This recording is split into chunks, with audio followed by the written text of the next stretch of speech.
J'avais affaire à des colosses. Celui qui vend, il croit toujours que son entreprise, elle vaut plus. Les gens qui sont à la tête d'une entreprise, ils ont plutôt le regard sur le rétroviseur que devant eux.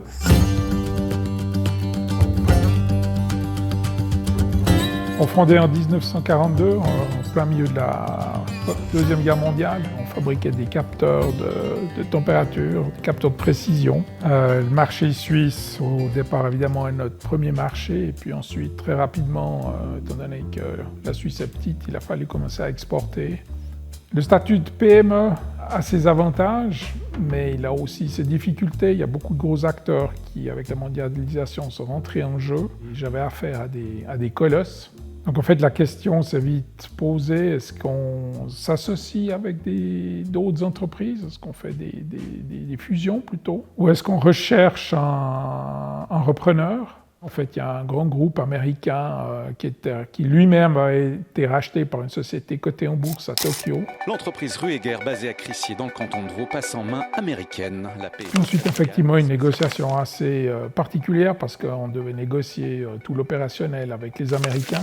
Mais qui décidaient, c'était les Japonais. Alors évidemment, j'avais de la chance de bien connaître les Américains, bien connaître les Japonais, et de comprendre que ça allait être compliqué déjà entre eux.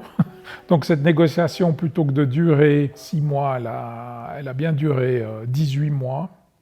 Enfin, ça s'est bien passé. Cette période-là était vraiment passionnante. Donc on a commencé par avoir l'idée de construire des salles de cinéma pour faire un multiplex de cinéma sur Fribourg. Nous avons trouvé un partenariat avec une société française et nous nous sommes vite rendus compte qu'ils n'intégraient pas tellement les codes suisses, on va dire, par rapport à un marché français qu'ils connaissaient bien parce qu'ils avaient plusieurs multiplex de cinéma en France. Nous avons dû les racheter, après nous avons dû trouver une solution pour transmettre l'exploitation. Et là, nous avons dû chercher un partenaire suisse, dans un premier temps qui est venu le gérant de l'exploitation du cinéma pour notre compte, où nous restions actionnaires et propriétaires du cinéma. Puis cet exploitant, Arena, nous a racheté le capital et est devenu son propre patron.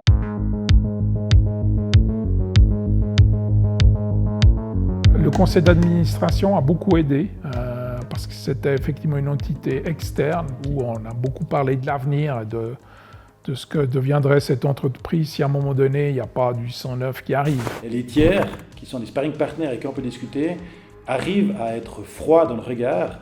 En général, celui qui vend, il croit toujours que son entreprise, elle vaut plus parce qu'il a mis tout son cœur, tout son âme, et puis il croit qu'elle vaut plus, et celui qui achète, il est un peu plus prudent, évidemment, vu qu'il l'achète. Les gens qui sont à la tête d'une entreprise, ils ont plutôt le regard sur le rétroviseur que devant eux. De s'ouvrir, donc de parler avec d'autres gens, ça peut être des collègues dans un secteur proche, ou bien avec des spécialistes, avec des gens qui sont aptes à conseiller le propriétaire.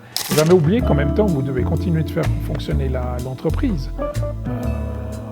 D'autant plus que vous voulez qu'elle garde sa valeur. Donc vous ne pouvez pas vous dire pendant 6 mois, 1 an, 18 mois dans notre cas, je m'occupe plus de la vente et puis je m'occupe plus de mes clients, c'est pas possible. Donc vous devez vous entourer. Franchement, c'est vraiment le conseil que je donnerais. En général, le principal conseil à donner, c'est qu'il faut vraiment anticiper et prendre du temps. Il faut du temps de discuter avec ses enfants, discuter avec son épouse, avec les employés aussi, et pas arriver avec un gâteau déjà tout fait, emballé, et puis qui peut être une mauvaise surprise pour certains. Et puis finalement, d'avoir des objectifs assez clairs, que ce soit en termes de prix ou bien de pérennité, les deux choses sont importantes.